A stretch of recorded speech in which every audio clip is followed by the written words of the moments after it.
Bien, Romanos capítulo 12, versículos 10 al 13. Esa será nuestra porción de estudio esta tarde.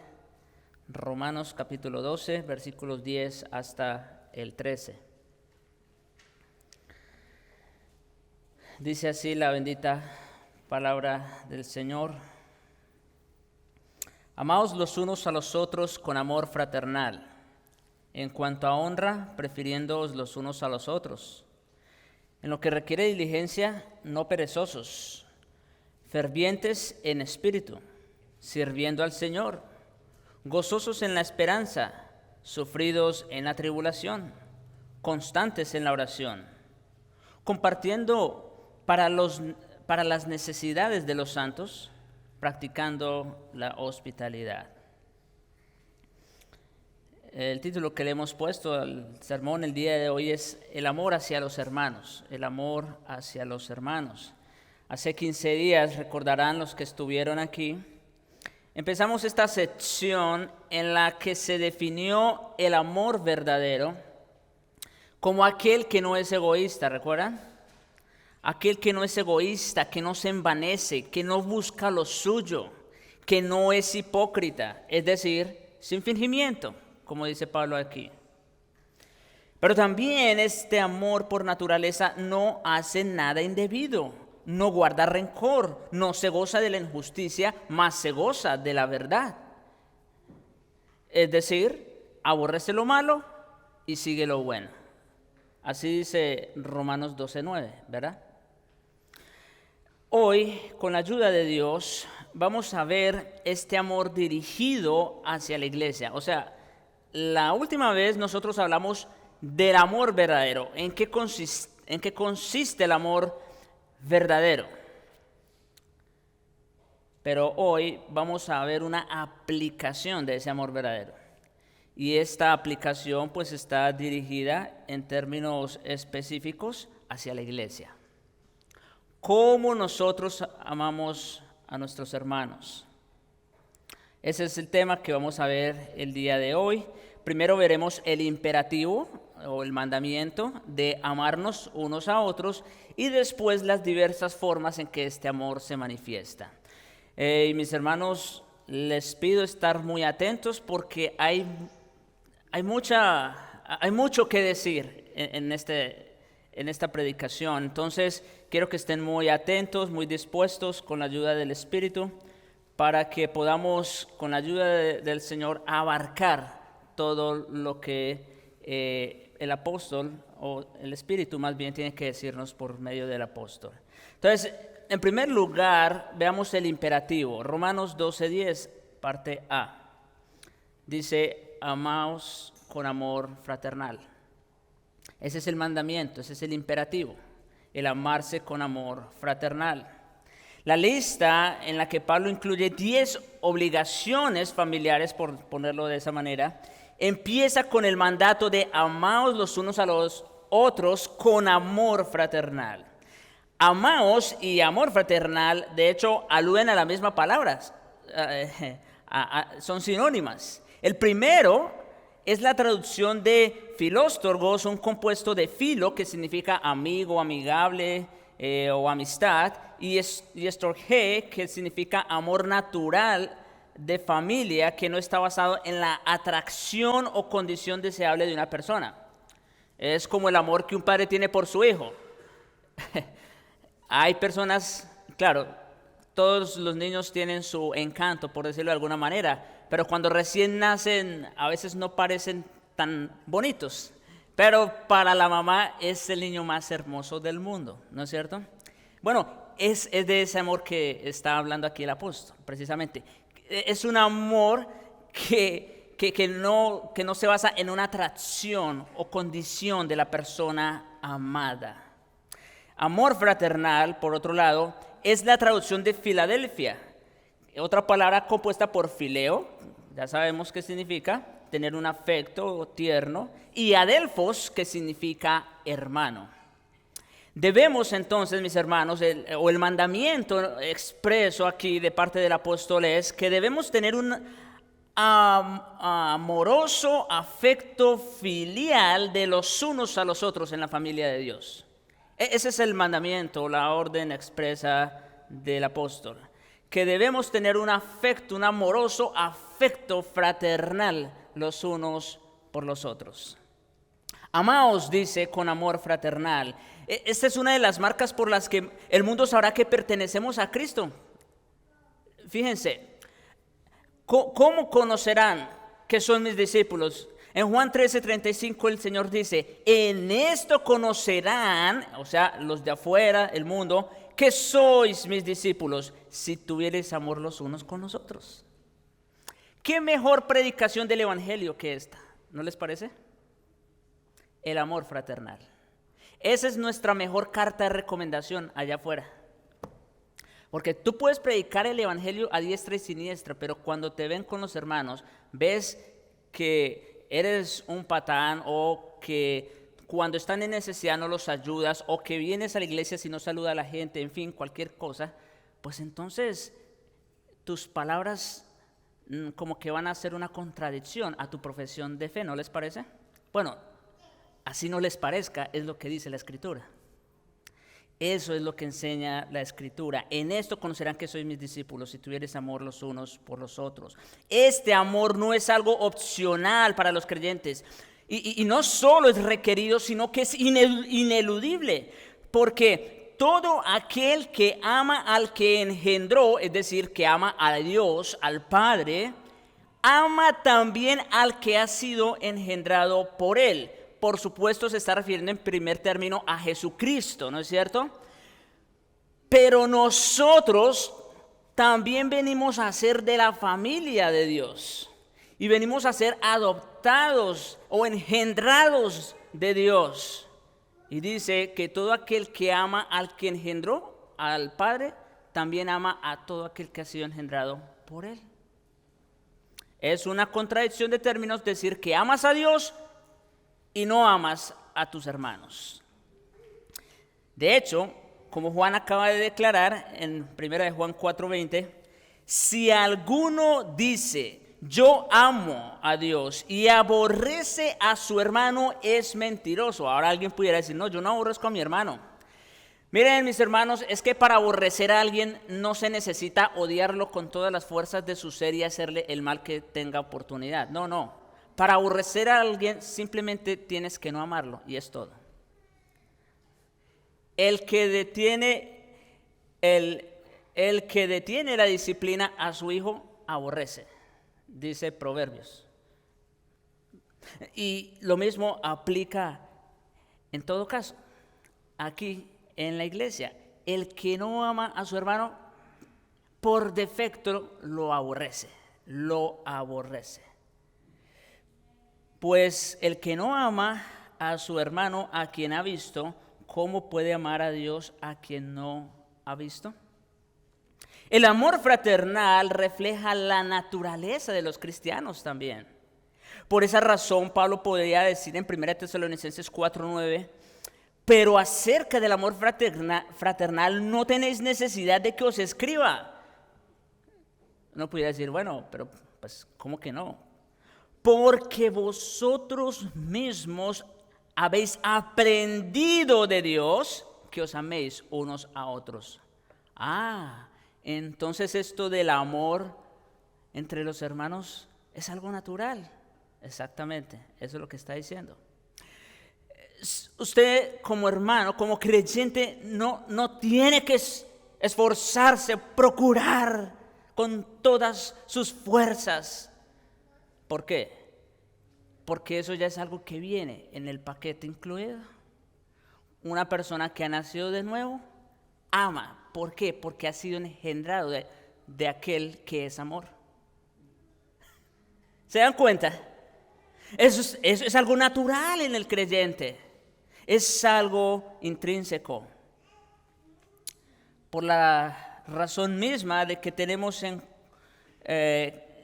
tenemos en común a Dios como nuestro Padre Celestial, el amor los unos para los otros debería ser tan natural y normal como el amor afectuoso y la confianza que existe entre miembros de una misma familia.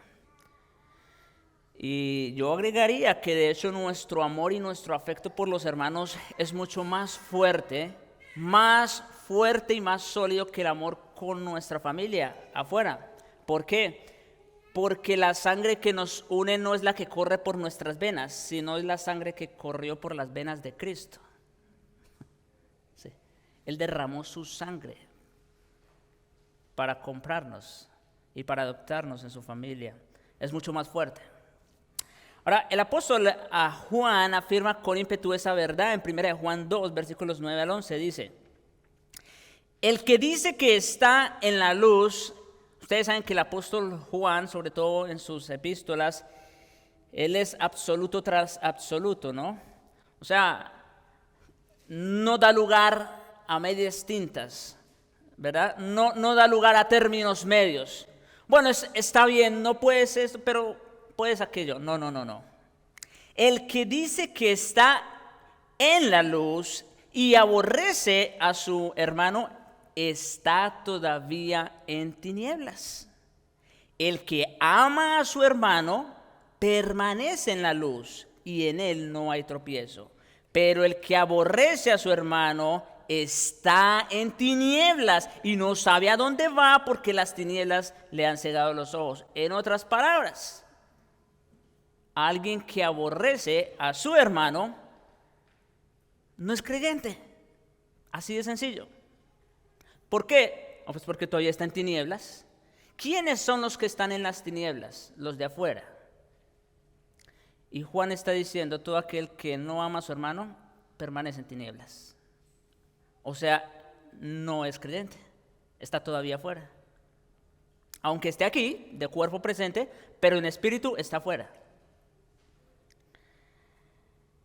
En el siguiente capítulo de su epístola, capítulo 3, el apóstol emplea palabras más fuertes todavía. Dice versículo 10, por ejemplo, de 1 Juan 3, en esto se manifiestan los hijos de Dios y los hijos del diablo. ¿Se dan cuenta? Aquí no puedes decir, no, tampoco diga eso, que somos hijos del diablo. No, Juan lo está diciendo. Solo hay dos grupos de personas. ¿Cuáles son? Los hijos de Dios y los hijos del diablo. Punto. No hay términos medios. Todo aquel que no hace justicia y que no ama a su hermano, no es de Dios. En otras palabras, ¿de quién es? Pues del diablo. Pero el que tiene bienes, versículos 17 al 19, solo para seguir con la idea, el que tiene bienes en este mundo y ve a su hermano tener necesidad y cierra contra él su corazón, ¿cómo mora el amor de Dios en él? No hay términos medios. Y en esto, versículo 19, en esto conocemos que somos de la verdad y aseguraremos nuestros corazones. Ok, entonces ya hablamos acerca del mandamiento del apóstol, ¿no? Del amarnos los unos a los otros, ¿cómo? Con amor fraternal, con afecto de hermanos. O sea, cuando nosotros nos llamamos hermanos es porque de verdad somos hermanos, no. Esto no es una etiqueta solamente. ¿Sí? Es de verdad que somos hermanos. Punto. Ahora veamos las diversas manifestaciones de nuestro amor a los hermanos, que también están expresadas en formas de mandamiento. También están expresadas en formas de mandamientos.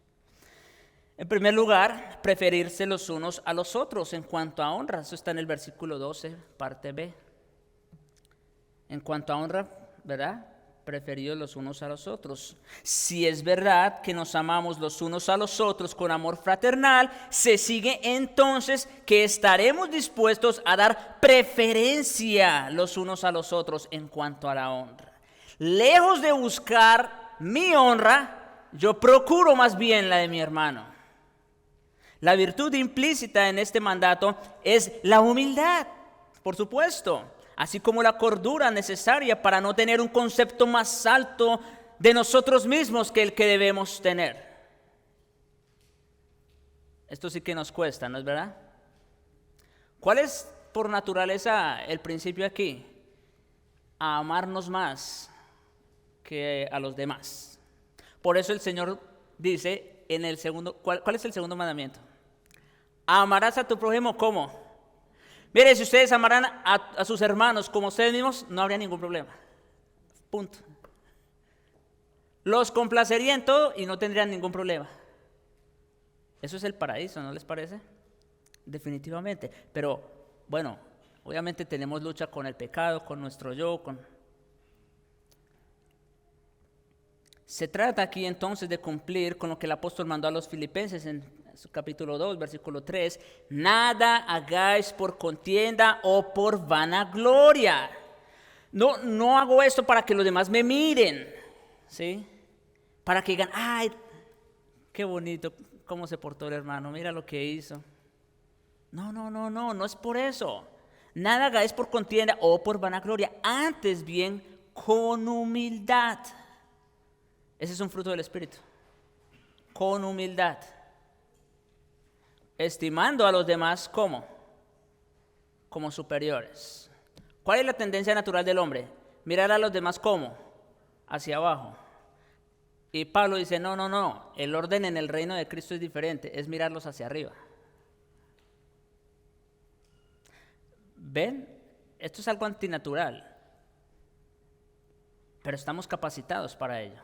Estamos capacitados, tenemos el Espíritu de Cristo en nosotros. Y eso lo voy a estar repitiendo una y otra vez. La expresión de prefiriéndoos tiene el significado básico de ir a la delantera o dirigir. Pero según el contexto, la idea aquí no es colocarnos delante de los demás en cuanto a importancia o dignidad, sino por el contrario, honrar con preferencia a nuestros hermanos en la fe. Sí, esa es la idea aquí. No ponernos nosotros delante, sino más bien ponerlos a ellos al frente. Honrar aquí no significa adular o elogiar con hipocresía, teniendo la esperanza de recibir halagos recíprocos o ganar el favor de la persona honrada. No hacemos eso para que nos lo devuelvan, ¿no es cierto? Aquí también el apóstol tiene en mente todo lo contrario, porque dar preferencia en cuanto a honra consiste en mostrar un aprecio y admiración genuinos los unos a los otros dentro de la familia de Dios. No se trata meramente de halagos y de darle la palmadita en la espalda. No, es algo genuino, mucho más fuerte. Debemos, hermanos, ser prestos para mostrar respeto, prestos para reconocer los logros de los demás y prestos para demostrar amor genuino sin celos ni envidia, porque no corresponden al amor verdadero, bien sea Agape o Filadelfia.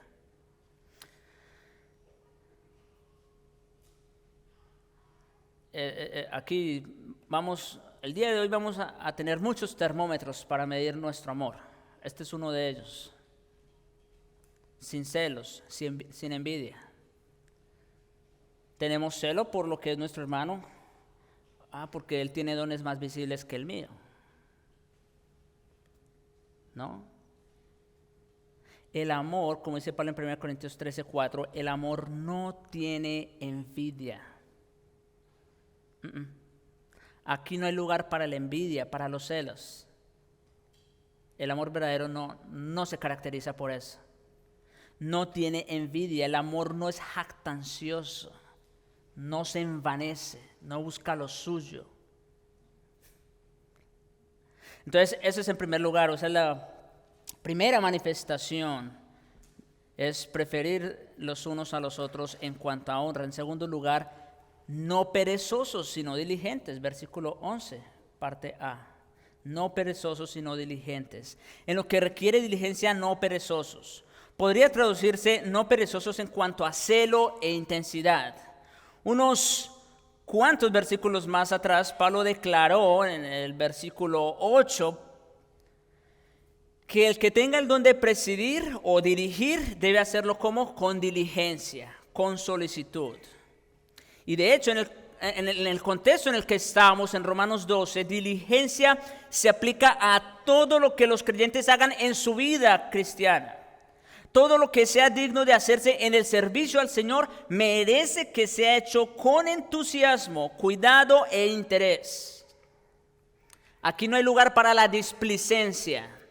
Displicencia es lo opuesto a diligencia. ¿Sí? No, mis hermanos. Jesús dijo a sus discípulos en Juan 9:4, me es necesario hacer las obras del que me envió en tanto que el día dura. La noche viene cuando nadie puede trabajar. Es ahora. El Señor sabía que su tiempo de ministerio en la tierra era limitado. Fueron solo 3 años, ¿verdad? Y que cada instante contaba en el servicio a su Padre y era muy valioso. Por eso Él trabajaba a todas horas. Dice de Salomón en Eclesiastés 9:10, todo lo que te viniera para hacer a la mano, todo lo que te viniera a la mano hacer, hazlo, según tus fuerzas. Y podríamos aquí incluso agregar, y más allá de tus fuerzas, como Pablo poniendo de ejemplo a los creyentes de Macedonia en cuanto a la ofrenda, ¿recuerdan? Que ellos dieron más allá de sus capacidades, más allá de sus fuerzas. Porque en el Seol, sigue diciendo, es decir, la tumba, a donde vas, todos vamos para allá, no hay obra, ni trabajo, ni ciencia, ni sabiduría. Así que el tiempo de actuar con diligencia en favor de los hermanos es cuando, es ya, es ahora. No esperes más adelante, porque tú no sabes qué va a ser más adelante. Es ahora. No existe lugar alguno para la ociosidad y la indolencia. Y me llama mucho la atención esta palabra, porque la ociosidad, la displicencia en cuanto a amar y a servir a los hermanos, ¿saben qué es eso? Es indolencia. Hay que procurar, cada vez que tengamos oportunidad, servir a los hermanos. Mire cómo dice Pablo en Gálatas 6:10. Así que según tengamos oportunidad. ¿Y cuándo tenemos oportunidad? Siempre hay oportunidad. ¿Sí? Según tengamos oportunidad, hagamos bien a todos. Por supuesto, el bien se lo tenemos que hacer a todos. Y mayormente a los de la familia de la fe. Así que esa es la orden, ese es el mandamiento expreso de parte del Señor. Ser en lo que requiere diligencia, no perezosos. Todo lo que hagamos para el Señor y para el bien del hermano debe hacerse en esta vida presente. En tercer lugar, ser fervientes en espíritu. Versículo 11, parte B. Mientras que la diligencia, mis hermanos, tiene que ver más que todo con acciones, el ser fervientes en espíritu está relacionado con las actitudes. ¿Sí? Diligencia tiene que ver con el accionar. Fervor tiene que ver con mi actitud. El significado literal de deseo es hervir. Y en un sentido metafórico se aplica a ser fervientes. La idea aquí no es la de enfervorizarse al punto de hervir fuera de control y rebosar. No, sino más bien es la de algo similar a un motor a vapor que genera el calor suficiente para producir la energía necesaria para realizar el trabajo. A eso se refiere el ser fervientes en espíritu. A tener esa energía, siempre estar dispuestos al servicio de los hermanos, al amarlos continuamente. Fervor, mis hermanos, es una actitud que requiere aplomo, persistencia, no solo buenas intenciones. O sea, alguien pudiera decir, no, en realidad, yo sí quisiera servir a mis hermanos en esto o en aquello. Miren, no se queden solo en las buenas intenciones.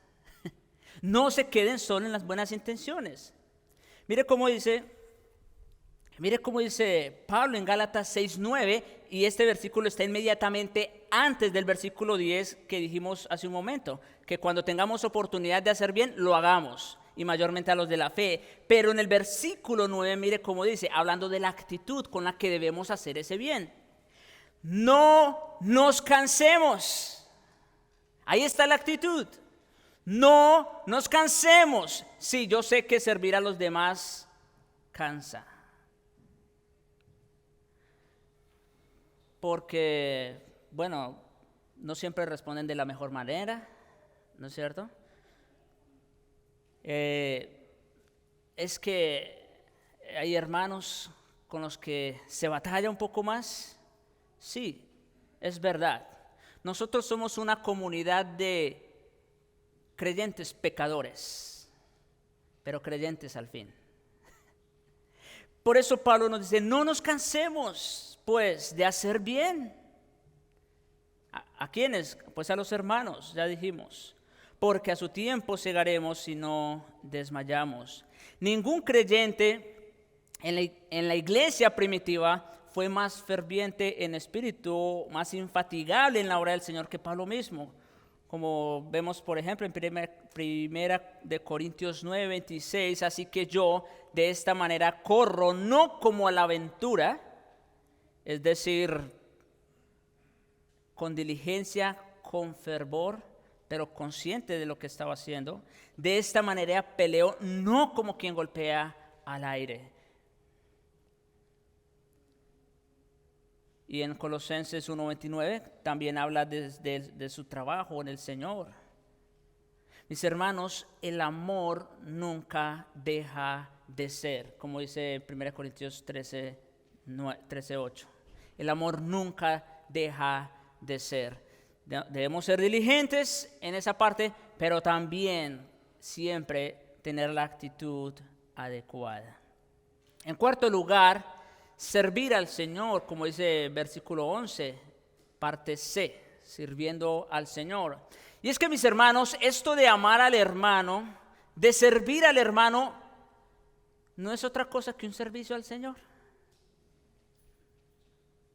Yo no sé si lo habían visto de esta manera, pero este amor que nos debemos los unos a los otros es un servicio que le rendimos al Señor. Por eso Pablo en Efesios, por ejemplo, hablando en el contexto y eso que está hablando del trabajo, por ejemplo, cuando le habla a los empleados dice, obedezcan a ellos como al Señor. ¿Sí? Entonces, nuestro amor a los hermanos, nuestro servicio a los hermanos es un servicio al Señor. Ahora, la devoción estricta al Señor elimina por completo toda clase de actividades infructuosas en la iglesia. No se trata meramente de activismo. No. Se trata de un amor sincero, que siempre está presto, como dijimos hace un momento, presto y dispuesto a servir. Todas las cosas que hacemos deberían primero que todo ser consecuentes con la palabra de Dios y en segundo lugar realizadas en verdad en su servicio y para su gloria. Pablo nunca perdió de vista esa visión fundamental. El apóstol empieza su carta en Romanos 1:9 con la afirmación de que servía a Dios en su espíritu, en el evangelio de su Hijo.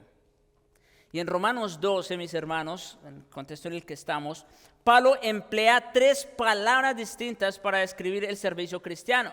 Esto también llama la atención. La primera palabra que Pablo utiliza para hablar de servicio es latría. Latría, esto está en el versículo 1, que se traduce como culto de adoración, que presentemos nuestros cuerpos a Dios en sacrificio vivo, santo, agradable a Él. Ahí es la palabra latría, esa es una palabra. Pero la segunda palabra que utiliza es diaconía, que se refiere al servicio práctico. Eso ya la vimos una vez anterior. Pero en este versículo 11, el apóstol, para hablar del servicio, no está hablando ni de latría, que es culto al Señor, pero tampoco está hablando de diaconía, que es simplemente prestar un servicio. No, la palabra que emplea el versículo 11 es dulo. Dulo, que se refiere al servicio de un siervo o esclavo cuya razón de existir consiste en hacer la voluntad de su amo.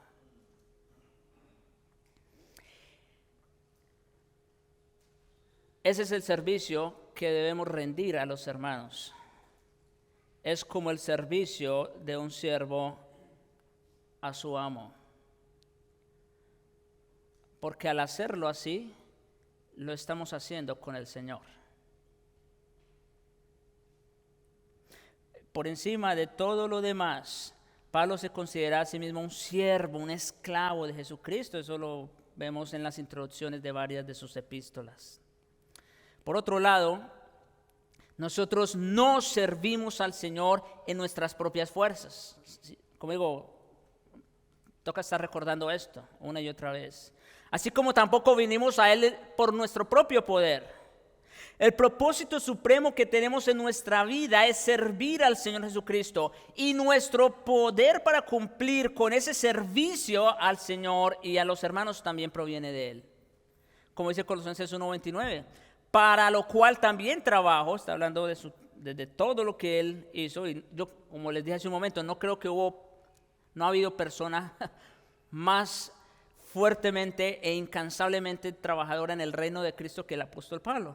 Y dice, para lo cual también trabajo luchando, escuchen cómo dice, según la potencia de Él. El apóstol rendía su trabajo y su servicio no en sus propias fuerzas, sino según la potencia de Él, la cual actúa poderosamente en mí. Por supuesto, la mejor prueba de servicio al Señor consiste en servir a nuestros hermanos, como les decía. Primera de Juan 4:20 dice, si alguno dice, yo amo a Dios y aborrece a su hermano, ¿qué dice? Es mentiroso. Es mentiroso. Tú no puedes pretender servir al Señor y no servir a tu hermano. Claro, ¿no es cierto? No puedes pretender servir al Señor y no servir a tu hermano. El que dice que ama a Dios y aborrece a su hermano es mentiroso. Pues el que no ama a su hermano, a quien ha visto, a quien tienes ahí a tu lado, que lo ves pasar necesidad, si tú no le rindes, no le prestas un servicio a él, a quien puedes ver, ¿cómo puedes amar a Dios a quien no has visto? De hecho, la mejor manera en que nosotros servimos a Cristo es a nuestro hermano, y eso es algo que incluso el Señor nos va a tomar en cuenta, se puede decir, en el día del juicio. Cuando dice, tuve hambre y me diste de comer, ¿recuerdan? Tuve sed y me diste de beber, estuve desnudo y me cubriste. Señor, ¿cuándo te vimos así, de esa manera y te servimos? ¿Y qué dice el Señor? Por cuanto lo hiciste a uno de estos mis hermanos pequeños, a mí lo hiciste.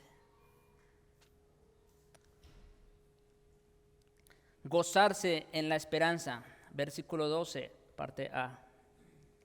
Ese es cuando se vive la vida sobrenatural según Cristo, es inevitable que atraiga la oposición del mundo y que en algunas ocasiones encienda resentimiento, incluso por parte de hermanos cristianos. Bueno, Cristo mismo fue perseguido por supuestos cristianos.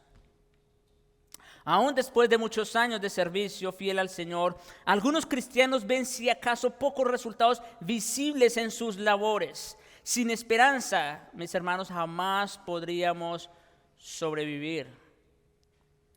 Pablo ya ha explicado en Romanos 8, 24 al 25 que en esperanza fuimos salvos. Esto de la esperanza es bien importante. En esperanza fuimos salvos. Pero la esperanza que se ve no es esperanza, porque lo que alguno ve, ¿a qué esperarlo? Parece un trabalenguas, pero no es difícil. Fuimos salvos en esperanza. Todos nosotros, mis hermanos, estamos esperando algo. no lo tenemos todo ya. No. Porque si ya lo tuviéramos todo, entonces ya no estaremos esperando nada, esa es la idea. Pero todos nosotros tenemos una misma esperanza. Por eso dice, pero si esperamos lo que no vemos, con paciencia lo aguardamos. Los santos, mis hermanos, compartimos una misma fe, estamos anclados en la misma gracia y nos gloriamos en la misma esperanza. Miren, ese hermano que está ahí a tu lado, ese es con el que tú vas a estar por los siglos de los siglos también. Así que no le hagas el feo ahorita.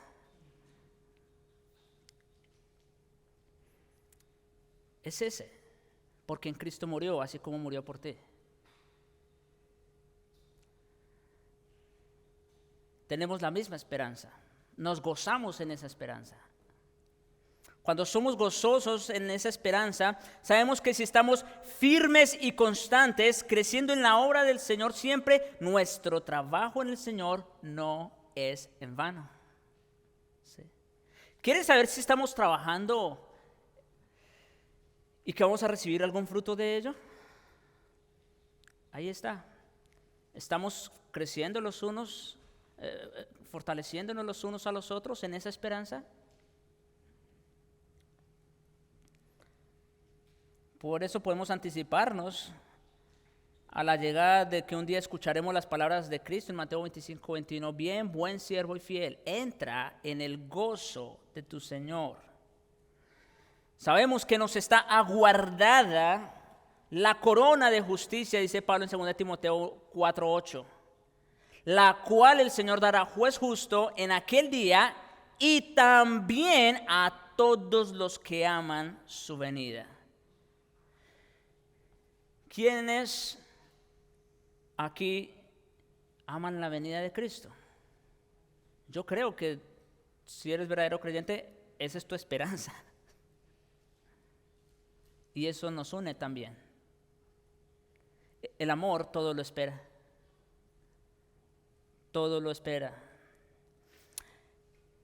Número 6. Perseverar en la tribulación, o como dice el texto allí, sufridos en la tribulación. Capítulo 12, verso 12, parte B. Es debido a que nos podemos regocijar en la esperanza que podemos perseverar en la tribulación. Miren, esto es como una cadena. Estamos hablando de pruebas, ¿no es cierto? De que amamos a nuestros hermanos. Pero estas pruebas parecen una cadena porque como que la una está conectada con la otra y así sucesivamente. Es debido a que nos podemos regocijar en la esperanza, que podemos perseverar en la tribulación, sin importar su forma o severidad, puesto que tenemos una certidumbre perfecta acerca del desenlace final. O sea, nuestra esperanza no es como que, ay, bueno, yo espero que el Señor me deje entrar en el reino. No, esa no es la clase de esperanza. Cuando pase por ahí, dejamos eso bien claro. No es en ese sentido que tenemos esperanza. No, nuestra esperanza es ciertísima, segura. Entonces, puesto que tenemos esa certidumbre perfecta acerca del desenlace final de nuestra vida, estamos en capacidad de persistir contra cualquier obstáculo y sobrellevar cualquier sufrimiento. ¿Sí?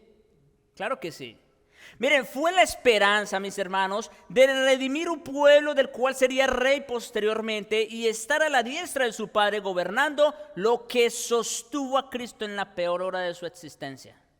Como dice Hebreos 12:2, el cual por el gozo puesto delante de él, sufrió la cruz, menospreciando el oprobio. En otras palabras, Cristo tuvo en poca cosa todo el dolor y el sufrimiento causado, no solo por la gente que lo rodeaba, pero sobre todo por la ira que sobre él fue derramada, por culpa nuestra. Él lo tuvo en poco, ¿por qué? Por el gozo que tenía delante de él, por esa esperanza. Y si la esperanza fue lo que sostuvo a Cristo, es lo que también nos sostendrá a nosotros. El creyente también puede sobreponerse a las tribulaciones por esa misma razón. Como declara Pablo en Romanos 5, versículos 2 al 5, nos gloriamos en la esperanza de la gloria de Dios. ¿Sí? Tenemos una esperanza en la gloria de Dios. Pero añade, y no solo esto, sino que también nos gloriamos en las tribulaciones. ¿Cómo? O sea, ¿se dan cuenta que nuestro gloriarnos en las tribulaciones no es mero masoquismo? No, es porque nosotros sí tenemos una esperanza real, genuina, que las tribulaciones parecen poca cosa delante de nosotros. Nos gloriamos en las tribulaciones, sabiendo que la tribulación produce paciencia, y la paciencia prueba, y la prueba, esperanza. Y la esperanza no avergüenza. Pues claro. Por eso, yo no sé si algunos o todos han tenido la oportunidad de estar tanto en un funeral de un incrédulo como de un creyente. Es una diferencia como del cielo al infierno. Porque en el velorio del incrédulo es desesperanza absoluta, sin consuelo, llanto, dolor, queja, sufrimiento. Pero en cambio, en el velorio de un creyente, aunque por supuesto hay dolor por la partida del ser querido, pero hay esperanza, hay gozo, hay consuelo. Por eso Pablo puede decir que nosotros no somos como los otros, ¿verdad? Que no tienen esperanza. No, nosotros sí tenemos esperanza. Y ese es nuestro combustible, se puede decir, a diferencia de los incrédulos. La esperanza no avergüenza. ¿Por qué? Y esta frase me encanta y quiere el Señor sellarla en nuestros corazones. Porque el amor de Dios ha sido derramado. Esa palabra derramado es derrochado, sin medida. Ha sido derramado en nuestros corazones por el Espíritu Santo que nos fue dado. Wow. Toda esa gracia, todo ese amor y esa misericordia de Dios Padre y de Dios Hijo en la cruz ha sido derramada sobre nosotros por el mismo Dios, Espíritu Santo. Sí hubo una esperanza que sostuvo a Cristo y nos sostiene a nosotros en las tribulaciones, pero el combustible que enciende esta esperanza es el amor de Dios que fue derramado enviando a su Hijo en propiciación por nuestros pecados y al Espíritu Santo como nuestro consolador. Y es ese mismo combustible, mis hermanos, porque alguien puede decir, parece que se salió del tema. No, es este mismo combustible el que nos constriñe a amar a nuestros hermanos aún en las pruebas y tribulaciones. Mire cómo dice Pablo en Gálatas 6, versos 1 y 2. Hermanos, está hablando a creyentes, ¿se dan cuenta? Hermanos, si alguno fuere sorprendido en alguna falta, tíldenlo y acúsenlo y sáquenlo de la iglesia. ¿Es lo que dice? No. Si alguno fuere sorprendido en alguna falta, pregunta, ¿quién no puede ser sorprendido en una falta? Todos. Vosotros que sois espirituales, que tenéis el Espíritu de Cristo morando en vosotros, que el amor ha sido derramado en sus vidas, el amor de Dios. Vosotros que sois espirituales, ¿qué dice? Restauradle con espíritu de mansedumbre, considerándote a ti mismo. No te pongas por juez. No, eso no te ha llamado el Señor. Es a restaurar a tu hermano caído que va a tu lado. No sea que tú también seas tentado. Y agrega, versículo 2, sobrellevad los unos las cargas de los otros. O sea que las pruebas, las tribulaciones, incluso las mismas tentaciones, ¿es para combatirlas juntos? Sí, exactamente. Es para combatirlas juntos. Que nadie piense ni nadie crea que cada quien tiene que rascarse las pulgas como pueda. Dicho común. No, mis hermanos, no. Miren, si usted ve a su hijo en necesidad, usted lo va a ayudar. Es exactamente lo mismo con nosotros. Sobrellevad. Esa palabra sobrellevad, ¿sabe qué implica? Es que van dos hermanos y hay uno que está más débil que otro. El que está más fuerte, ¿qué tiene que hacer? Pues echarse la carga de su hermano al hombro y seguir el camino. Eso es sobrellevar. Ya lo dijimos, somos hermanos de verdad, no de nombre solamente. Y eso implica sobrellevar los unos las cargas, las tribulaciones de los otros. Y así cumplir la ley de Cristo. Fácil.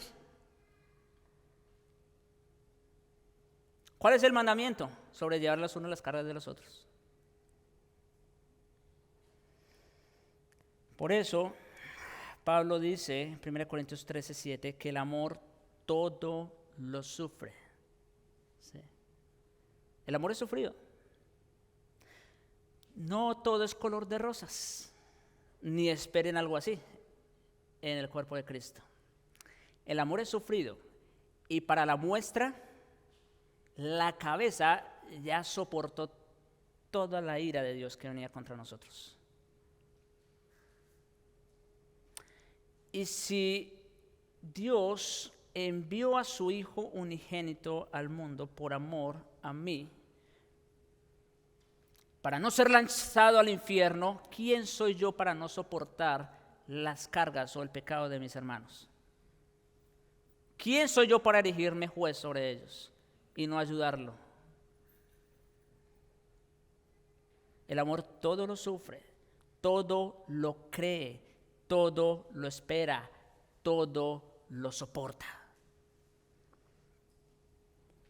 Nunca es demasiado. Constantes en la oración, versículo 12, parte C. La expresión proscarterio, constantes, tiene el significado literal de ser fuerte en dirección a alguna cosa y también tiene las ideas de empeño y firmeza. Eso es constancia.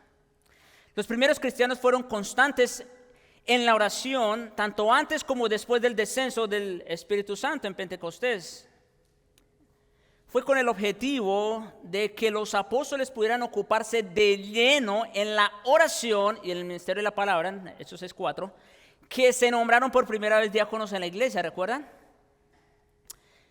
Sí, el ser constantes en la oración ferviente debe ser una parte tan continua en la vida espiritual de un cristiano como lo es respirar en la vida física. Así como nosotros no podemos vivir sin respirar, un creyente no puede vivir sin orar. Tú eres creyente. Si tú dices que eres creyente y no oras, ¿qué clase de creyente eres? Tú estás muerto. Tú estás muerto porque la oración es nuestro aire que respiramos. El cristiano victorioso ora con el espíritu y también con el entendimiento, dice Pablo en 1 Corintios 14:15. Además de orar con su propio espíritu, también ora en el Espíritu Santo, como dice Judas 20. Y ora sin cesar, también dice Pablo. Vamos viendo que esto de la oración no es opcional, en otras palabras, ¿no es cierto? Es parte esencial de la vida cristiana. Por esa razón, Pablo exhortó en su primera carta a Timoteo, 1 Timoteo 2:8, que todos en la iglesia hicieran rogativas, oraciones, peticiones y acciones de gracias. ¿Por qué? Porque eso es algo que nos debe ocupar buena parte de nuestro tiempo. No es algo que tenemos que dejar meramente para la última hora de la noche cuando ya nos vamos a dormir, cuando ya tenemos sueño y estamos cansados. Sin duda que una de las razones por las que el Señor permite que sus hijos pasen por tribulación es acercarlos a Él. ¿Ven que todo esto es una cadena? Acabamos de hablar de tribulación. Una de las razones por las que Dios permite la tribulación es para acercarlos a Él. El creyente que tiene la fortaleza para perseverar en las pruebas, aflicciones, adversidad e infortunio, e incluso algunas veces penuria y miseria, es alguien para quien la oración es mucho más que una costumbre ocasional. No, yo sí oro cada que vengo a la iglesia. Pues no. Tales personas se caracterizan por ser constantes en la oración, en la comunión con su Señor, como una parte habitual de sus vidas. Y eso debería ser cierto de todos nosotros, independientemente de las circunstancias de nuestra vida. De hecho, esta es otra forma clara y contundente de manifestar el amor por los hermanos. Miren, ¿por qué creen que nos reunimos los miércoles aquí a las 7? Y sí, estoy haciendo propaganda. Pues venimos para orar los unos por los otros. Exactamente. Pero si usted no viene, ¿cómo sabemos nosotros cuáles son sus necesidades? ¿Se dan cuenta? Mira cómo dice Santiago 5, versículos 13 al 16. ¿Está alguno entre vosotros afligido? ¿Qué dice? Haga oración. Haga oración. ¿Está alguno alegre? Cante alabanza. Sí, también damos gracias al Señor y nos gozamos en aquellas cosas en que el Señor nos ayuda. ¿Está alguno enfermo entre vosotros? ¿Qué dice? Llame a los ancianos de la iglesia y oren por él. Ungiéndole, bueno, obviamente estos son elementos, ¿verdad? Extra. Pero dice, ungiéndole con aceite en el nombre del Señor, y la oración de fe salvará al enfermo, y el Señor lo levantará. Y noten lo que sigue, porque claro, nosotros oramos por sanidad, pero mire qué es lo más importante. Salvará al enfermo, y el Señor lo levantará, y si hubiere cometido pecados, ¿qué dice? Le serán perdonados. Esa es la mejor parte, porque eso es lo que trae dolor y sufrimiento, el pecado. Y dice que el Señor perdonará sus pecados. Pero hay que orar por él. Hay que orar. Confesaos vuestras ofensas unos a otros. Y alguien, bueno, ¿cómo se aplica esto? Pues exactamente en el contexto de la oración. Viniendo a la oración. Confesaos vuestras ofensas los unos a los otros. Y agrega, orad unos por otros. Orad unos por otros, para que seáis sanados. La oración eficaz del justo puede mucho. Esa es una muy, muy buena señal de amar a los hermanos. Número 8, compartir las necesidades de los santos. Voy a tener que acelerar el paso. Los siguientes dos principios que Pablo menciona en esta lista podrían parecer menos espirituales, pero son cualidades que el Señor personificó durante su ministerio terrenal y por los cuales Pablo mismo era conocido entre los hermanos. La vida sobrenatural fluye hacia afuera, no hacia adentro.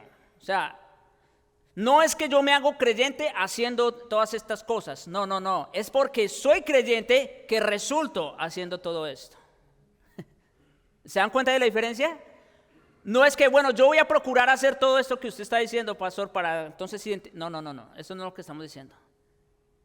Es que si eres creyente, eso va a ser lo que vas a manifestar. La expresión compartiendo viene de koinoneo, que significa participar, compartir. Y el sustantivo koinonía se traduce con frecuencia como compañerismo o comunión. Ahora, el significado básico es el de tener vínculos comunes o estar asociados en la misma causa, la cual implica un compartir mutuo. El espíritu dispuesto a compartir se hizo evidente de inmediato en la iglesia primitiva cuando los creyentes después de Pentecostés perseveraban en la doctrina de los apóstoles, en la comunión, en la koinonía unos con otros, en el partimiento del pan, en las oraciones. Y luego agrega en el verso 44 de Hechos 2, todos los que habían creído estaban juntos y tenían en común, koina, todas las cosas. Esto es amor cristiano, ¿no es cierto?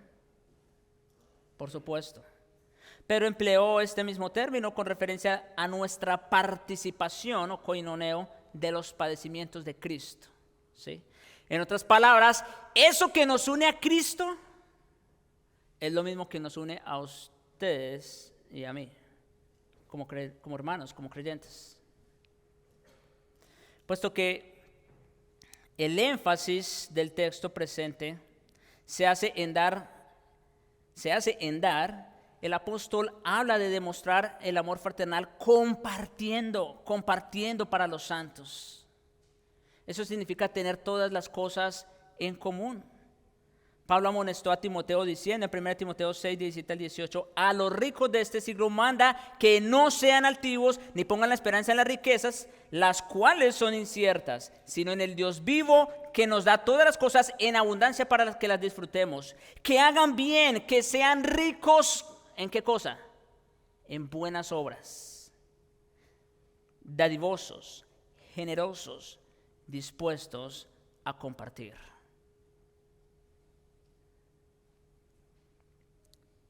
Sí, mis hermanos, en eso consiste este mandamiento.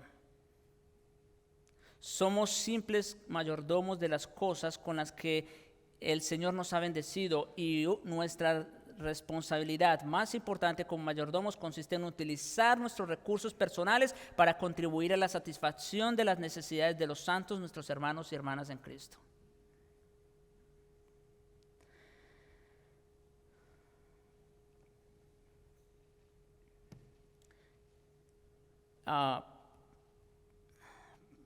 Nada más recordar otra vez esta exhortación de Juan en su primera carta. En esto hemos conocido el amor, en que Él puso su vida por nosotros. Escuchen estas palabras. ¿Cómo conocemos nosotros el amor de Dios? O sea, simplemente porque Dios dice que nos amó. Simplemente porque Dios está diciendo, mire, yo a ustedes los amo de verdad. ¿Así conocemos el amor de Dios? Dice, en esto hemos conocido el amor, en que Él puso su vida por nosotros. Entonces, ¿cuál es nuestra manera de manifestar el amor hacia los otros? De la misma manera. También nosotros, sigue diciendo, debemos poner nuestras vidas por los hermanos. ¿Sí? O sea, hasta allá. Pablo en Efesios 6, comparando el amor entre esposos, sobre todo el del esposo por la esposa, es aquel que está dispuesto incluso a dar su vida por su esposa. Pero ¿saben que eso no es únicamente para con la esposa?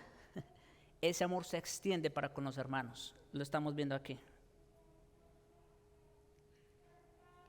Debemos poner nuestras vidas por los hermanos. Ahora, quizás no tengamos que ir al extremo de dar nuestra vida, ¿no? Pero mire lo que dice.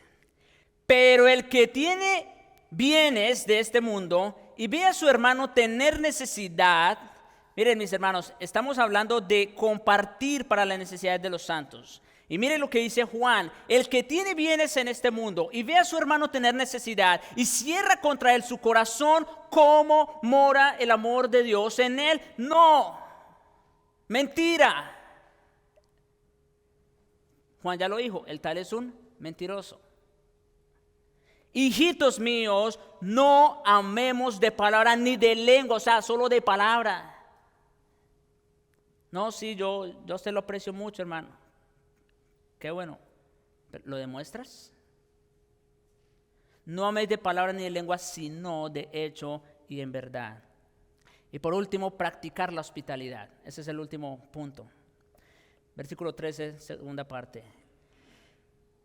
La última responsabilidad con hermanos en la fe que Pablo menciona en esta lista es la de mantenerse practicando la hospitalidad. El significado literal de esa frase en griego es procurando el amor a los extraños, ¿sí? Eso significa hospitalidad. En otras palabras, no solo estamos llamados a satisfacer las necesidades de las personas que encontramos a nuestro paso o que conocemos, sino que también debemos buscar oportunidad de servir a otros hermanos que ni siquiera conocemos. No os olvidéis, dice Hebreos 13:2, de la hospitalidad, porque por ella algunos, sin saber lo que dice, hospedaron ángeles. Sí, Señor. Esto también es una manifestación del amor a los hermanos, especialmente de aquellos que no conocemos. En nuestro texto, Pablo está hablando a todos los creyentes, pero deja claro que el liderazgo de la iglesia debe dar ejemplo con su propia hospitalidad. Todo anciano, dice Tito 1:8, debe ser hospedador. Como sucede con todas las virtudes, esta debe ser ejercida también sin hipocresía o interés egoísta. En otras palabras, bueno, yo voy a invitar a mi hermano esta tarde con la esperanza de que él me va a invitar en 8 días. No. Eso es hipocresía. La amonestación de Jesús a su anfitrión fariseo fue esta, en Lucas 14, versículos 12 al 14.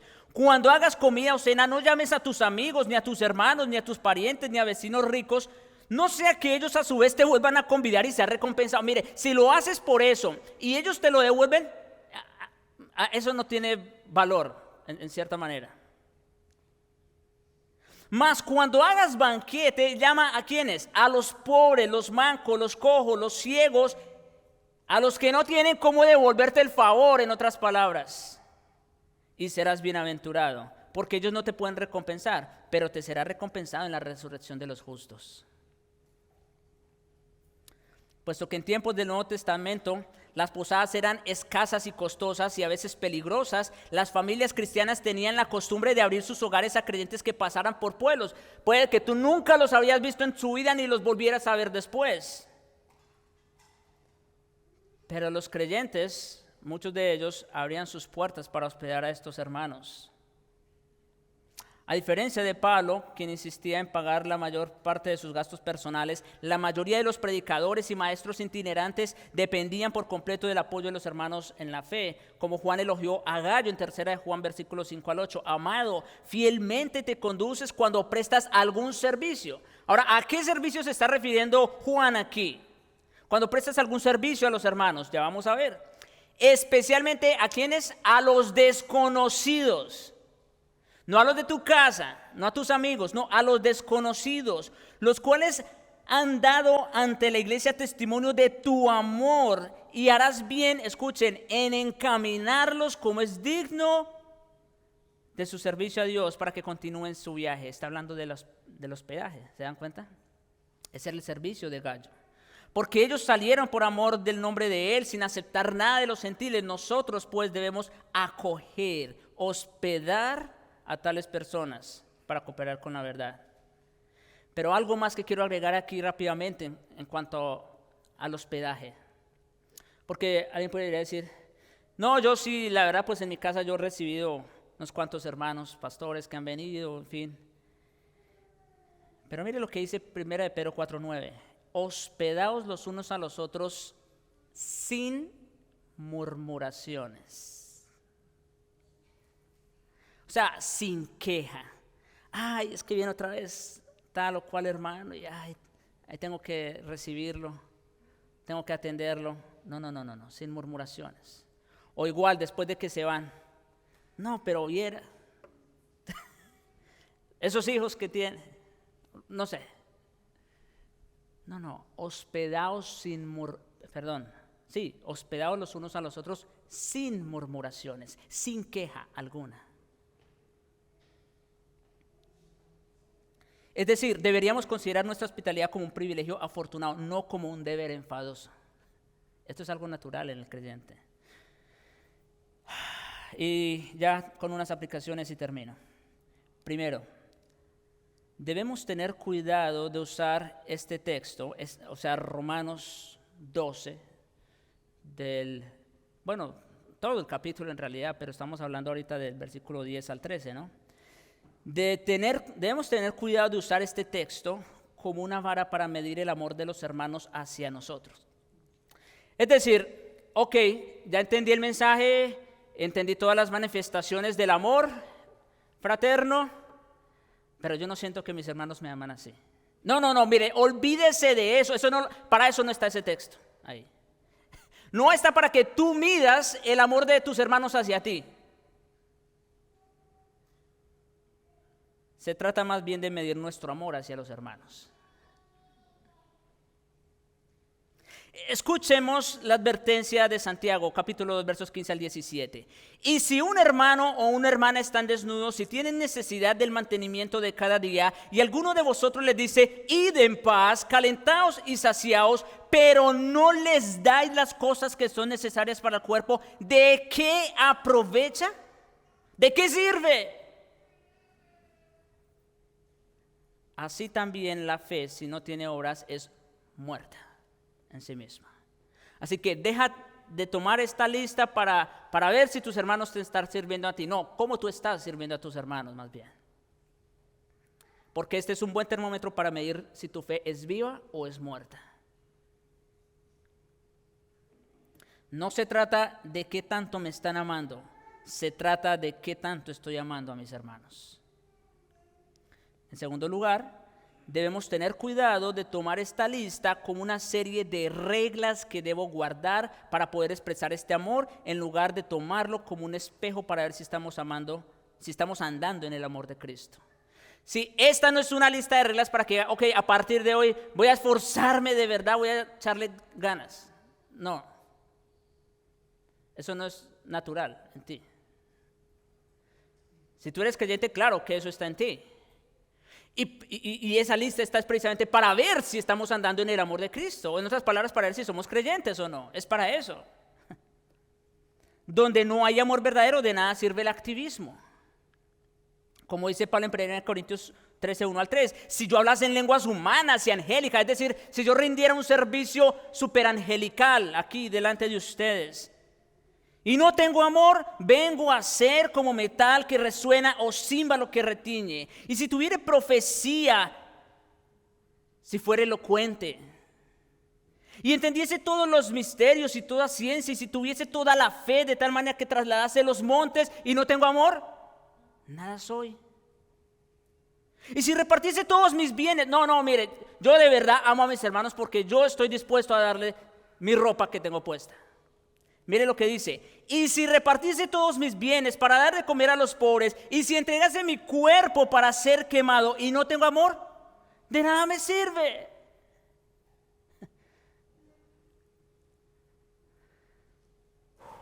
No es mero activismo de lo que estamos hablando aquí, es mucho más que eso. Es algo genuino que viene de un corazón regenerado. Aunque al estudiar este pasaje somos seriamente confrontados, debemos recordar que ninguno puede amar a menos que Dios lo haya amado primero. Nosotros amamos porque Dios nos amó primero. Finalmente, recordar que el Señor recompensa a quienes le sirven con diligencia amando a sus hermanos. Obviamente no estamos haciendo esto para recibir la recompensa, ¿verdad? Pero el Señor lo promete. Y qué bueno, gracias a Dios por eso, como dice Hebreos 6, versículos 10 al 12. Porque Dios no es injusto. Escuchen esto, estas palabras me encantan. Dios no es injusto para olvidar vuestra obra. ¿Cuál obra? Y trabajo de amor que habéis mostrado hacia su nombre. ¿Cómo? Habiendo servido a los santos y sirviéndoles aún. El tiempo de amar y de servir al hermano es ahora, es ya. Pero deseamos que cada uno de vosotros muestre la misma solicitud hasta el fin, para plena certeza de la esperanza, acuérdense de la esperanza, a fin de que no os hagáis perezosos, sino imitadores de aquellos que por la fe y la paciencia heredan las promesas. Que el Señor nos ayude, mis hermanos. Oremos. Padre Santo, bendito Señor, damos gracias por esta palabra que has traído hasta nosotros. Que aunque es dura, Señor, porque ninguno de nosotros aquí la cumplimos al pie de la letra, porque siempre nos quedamos cortos ante estas ordenanzas.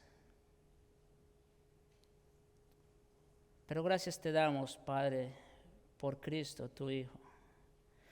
Gracias te damos, Señor, por tu amor inmensurable, que ya lo diste todo. Diste a tu propio Hijo, para que nosotros, Señor, hoy podamos vivir en Él y gozarnos en esa verdad. Gracias te damos por tanta gracia, por tanta misericordia, Señor, derramada, derrochada sobre nosotros, y por tu Espíritu Santo también. Y te rogamos en Él, en su poder, en su fuerza, que nos capacites y que nos actives, que pongas en nosotros el querer como el hacer para poder amar y servir a nuestros hermanos. Oh Señor, te lo imploramos de verdad.